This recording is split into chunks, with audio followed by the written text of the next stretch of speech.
It's showtime.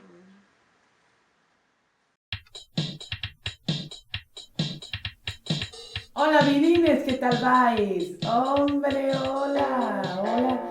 Bueno, yo, ay, que pongo muy nerviosa yo para empezar, ¿eh? No os preocupéis. Hola vidines, ¿qué tal? ¿Qué tal?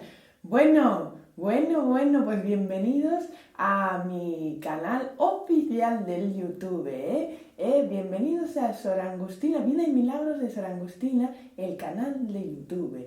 Aquí pues vamos a ir subiendo los vídeos de mis tribulaciones por los mundos de Dios en los que yo voy a ir cazando pues nuevamente y viejamente nuevas criaturas.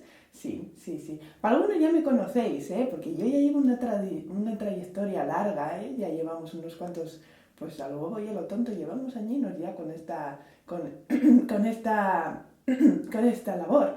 Y nada, pues decidimos que llegado hasta el punto nivel mío de fama, pues que íbamos a hacer canal oficial de YouTube, Bueno, ahí os lo dejo.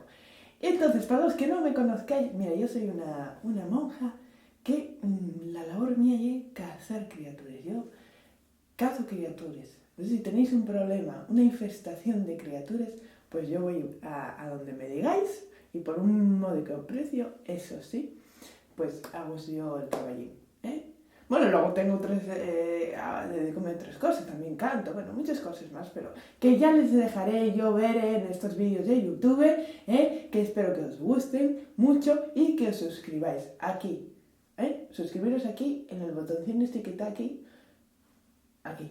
Yo no lo veo, pero va a salirnos en la pantalla seguramente.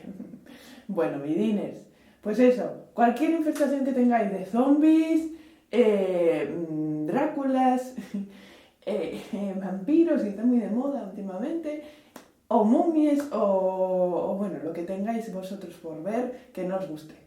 Me llamáis, me dejáis aquí un mensajito, pues tengo también, tengo Twitter, tengo el Facebook, tengo de todo, hijos. Y yo es que soy muy moderna y últimamente me puse las pilas. Púseme las pilas, fíos. Bueno, pues allá os dejo, todas las semanas, bueno, cuando pueda, porque tengo mucho trabajo. Cuando pueda, pues dejaré los vídeos, y espero que me los veáis, que le deis a me gusta, que os suscribáis y que estemos in touch, Venga, vidines, cuidáis vos. Guacas.